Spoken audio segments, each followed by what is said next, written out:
अच्छा, मैं जब कृष्ण चरित्र को पढ़ता हूं तो एक विषय मेरी समझ में नहीं आता आचार्य जी।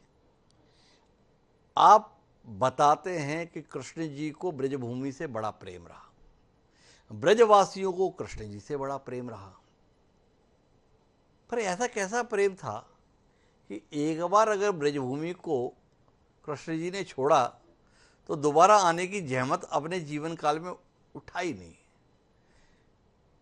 इस नाराजगी की वजह क्या रही? आपकी जहन में जिज्ञासा आती है कि जिस ब्रजभूमि से इतना लगाव कृष्ण जी का और ब्रजभूमि का लगाव कृष्ण जी से, फिर यह संबंध निरंतरता में क्यों नहीं रहा? जिस समय भगवान कृष्ण वृंदावन को छोड़कर गए हैं वो बहुत रोए हैं। और उन्होंने एक शब्द कहा है, वृंदावनम परित्यज्य पादमेकम न गच्छति। मैं वृंदावन का त्याग करके कभी नहीं जा सकता, वृंदावन मेरे मन में है, मैं वृंदावन के मन में हूं, मैं कड़कड़ में यहाँ पे रहूंगा। और वो मथुरा में जाके रोए भी हैं, वो द्वारिका में जाके वृंदावन के लिए रोए भी हैं। हम ब्रज के कुछ ग्रंथों का जब अवलोकन करेंगे तो ब्रजभाषा के एक आचार्य ने, एक कवि ने बड़ा सुंदर एक भाव लिखा है। जिस समय कन्हैया वृंदावन छोड़कर जा रहे हैं तो मैया जशोदा के गले मिलकर रोए हैं।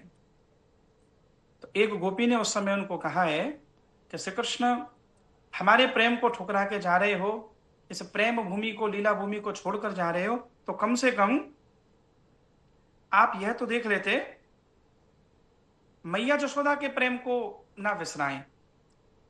आपको जन्म देने वाली मैया रो रही है। तो उस समय उन्होंने यह शब्द कहा है कि अगर मैं वृंदावन में देखूं तो मेरे जाने से एक यशोदा मैया रोती है, पर अगर मैं मथुरा ना जाऊं तो इस देश में हजारों देवकियां रोएंगी, हजारों यशोदाएं रोएंगी। वह जरासंध, शिशुपाल, कंस इनके कारागार में बंद हैं। तब मेरा कर्तव्य कहता है, एक यशोदा के रोने से इस देश की हजारों यशोदाएं और देवकियां, उनका जीवन बचता हो तो मुझे चले जाना चाहिए। मैं देश की हजारों लाखों करोड़ों देवकी यशोदाओं को बचाने जा रहा हूं। भगवान ने तो त्याग किया है। मैं ये नाराजगी नहीं मानता, मैं ये मानता हूं उन्होंने विष पिया है।